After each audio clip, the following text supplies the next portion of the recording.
Alors, je reviens sur deux éléments. Le contenu de l'appel. Vous avez hier parlé de date et vous avez hier parlé de lieu. Mais avant ça, est-ce que vous confirmez que le président Dadis, sur le principe, n'était pas opposé à la manifestation ou au rassemblement? Non, il n'était pas opposé à la manifestation, mais il voulait convenir des conditions et modalités de la manifestation pour garantir le souci qu'il avait que le 28 septembre, à ses yeux, qui avait un caractère national et sacré, ne soit pas entamé par un mouvement de rue ou de protestation. Vous savez, ce que vous dites est très intéressant. Parce que même s'il y a des éléments patents, on va les donner tout à l'heure, qui indiquent qu'il n'était pas opposé, d'aucun contenu de pensée à tort qu'il était opposé. Est-ce que vous savez que ce que vous dites, vos propos sont confirmés par Feu Jean-Marie Doré? Je vais vous lire. D'abord son PV, je le laisse pour gagner du temps.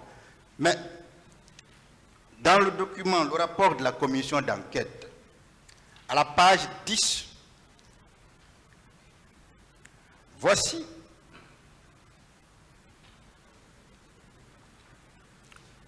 ce que le président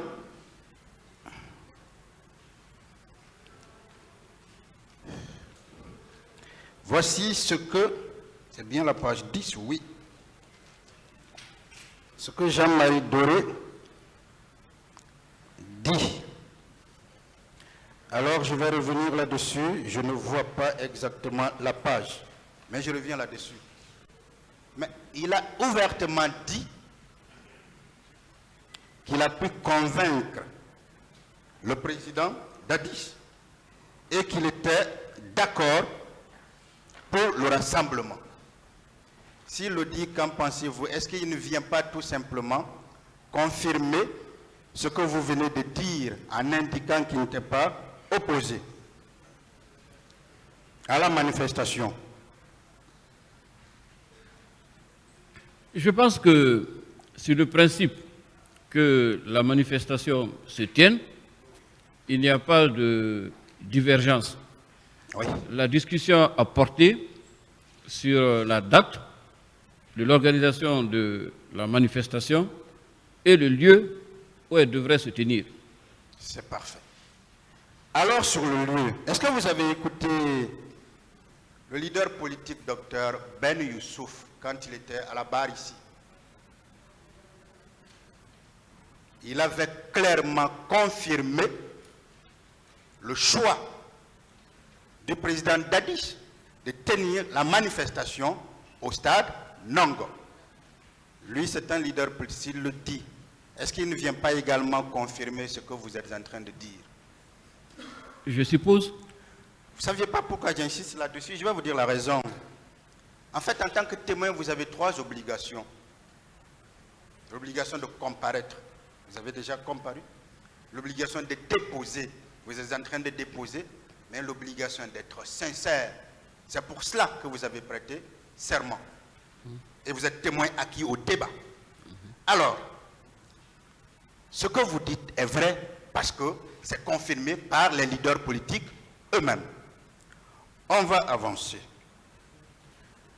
Sur le lieu, vous avez également parlé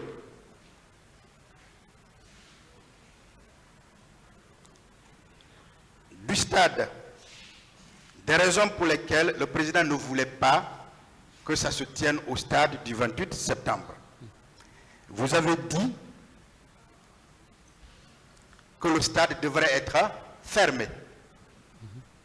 Alors je vais vous lire deux positions qui confirment ce que vous avez dit.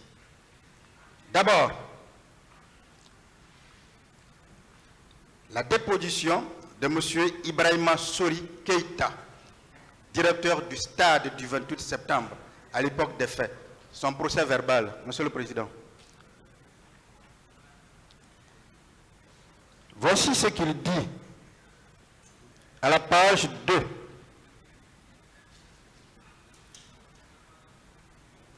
Je prends juste la phrase pour ne pas prendre du temps.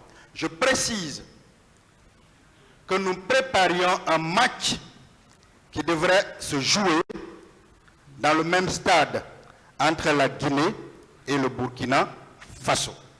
Est-ce que ça ne vient pas confirmer ce que vous avez dit hier sur les raisons pour lesquelles il ne voulait pas que ça se tienne au stade du 28 septembre? Si. Alors ces propos sont encore confortés par celui qui était lui-même le ministre des Sports à l'époque des faits et de la jeunesse, M. Fodeba Keïta. C'est le procès verbal de témoins du 14 de l'an 2014, le 16 septembre à 10 h. Voici ce qu'il dit à la page 2. Je lis le paragraphe. Le 28 septembre, cette marche de l'opposition était envisagée. Et jusqu'à cette date, j'avoue que je n'avais reçu aucune demande relative à l'organisation d'une quelconque manifestation au stade du 28 septembre. Alors que depuis 3 mois, ce stade était fermé pour les préparatifs du match qui devrait opposer la Guinée au Burkina Faso. Match retour qui était prévu pour le 1er octobre 2009 dans le cadre des éliminatoires combinés de la Coupe du Monde et de la Coupe d'Afrique. Ça, il s'agit du ministre des Sports. S'il le dit, est-ce qu'il ne confirme pas ce que vous avez dit hier? Si. Est-ce que cela ne signifie pas que vous continuiez à rester en harmonie avec vos engagements pris quand vous avez prêté serment, en exécutant fidèlement votre obligation de sincérité? Est-ce que c'est bien cela? C'est une question? Ou un Oui, commentaire? bien sûr, Monsieur le ministre. C'est une question? Oui, Monsieur le ministre, c'est une question. Je crois que depuis le début, Oui. j'ai dit que à cette barre, je ne suis lié que par mon serment et mon engagement à dire la vérité sur ce que je sais. Merci. Alors, on est d'accord. En ce qui concerne le fameux appel, tout ce que vous avez dit est vérité. On va donc passer au troisième pan de votre intervention. Je pense que ça doit être le 28 septembre 2009. Est-ce que vous confirmez que le président vous a effectivement appelé? Oui. Est-ce que vous confirmez qu'il avait l'habitude de vous appeler? Oui. En tant que collaborateur et conseiller, est-ce que vous pensez que c'était normal pour le président de compter sur ses conseillers ou de les appeler en pareille situation? Oui. Alors, Monsieur le ministre, vous avez dit que vous avez trouvé le président et il n'était pas un accoutrement de travail. C'est bien cela? Dans la nuit du 27. Oui. Est-ce que vous savez que le président Dadis a dit ici que très fatigué, il était entré se coucher? Est-ce que le fait qu'il ne soit pas en habit de travail ne vient pas conforter? Cela n'est pas conforté par vos propos, plutôt. Il a dit ce jour-là, il n'a pas travaillé. Il était fatigué, il est allé donc se coucher. Vous l'avez retrouvé dans un accoutrement qui n'était pas celui qu'il portait habituellement pour travailler. Selon vous, et au vu de cela, vous qui étiez là comme aussi témoin oculaire, est-ce que vous l'avez trouvé en train de travailler? Non.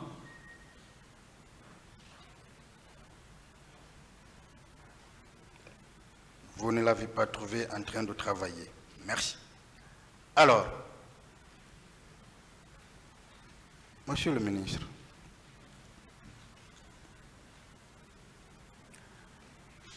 vous étiez là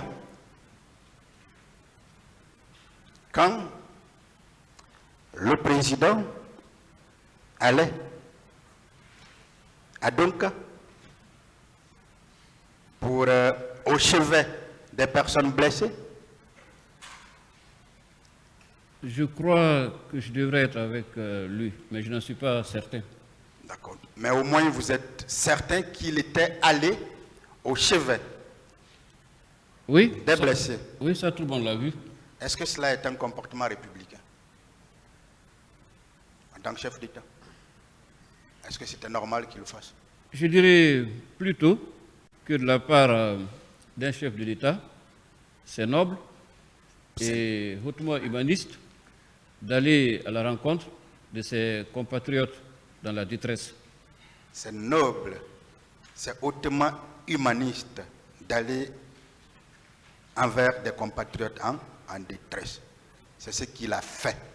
Est-ce qu'en le faisant, il n'a pas cherché à les consoler? C'est la finalité. Parfait. À ce moment-là, il était allé avec un autre chef d'État. C'est bien cela? Je ne me souviens plus. Le président Blaise Compaoré. Je ne me souviens pas, mais si vous le dites, ça doit être certainement vrai. D'accord. Est-ce que vous saviez au moins qu'il était allé avec les médias, les journalistes? Oui. Vous savez, vous êtes journaliste. Mais je suis très content de vous poser cette question. Pour des événements de telle nature, lorsque le chef d'État invite des journalistes à aller là, pour vous, est-ce que c'est de la transparence qu'il cherche ou il cherche à cacher des choses?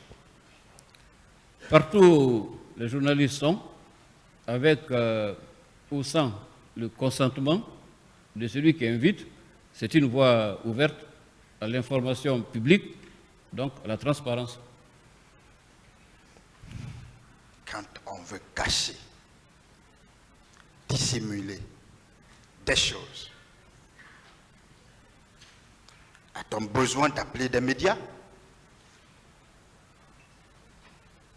Je sais que vous avez déjà répondu. Alors, est-ce que vous avez écouté ici M. Amadou Diallo, le journaliste qui, à l'époque des faits, était le représentant ou le correspondant de la BBC en Guinée? J'ai suivi quelques extraits de sa déposition. Est-ce que vous avez suivi nos discussions sur les rapports que le président Dadis entretenait avec des journalistes?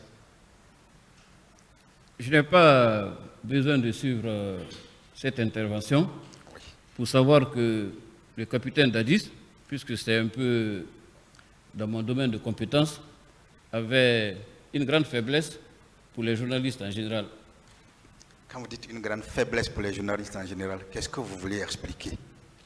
Je veux dire qu'il aimait la presse et les journalistes. Il aimait la presse et les journalistes. Merci. Alors, ce que vous dites a été déjà dit ici par M. Amadou Diallo. Alors,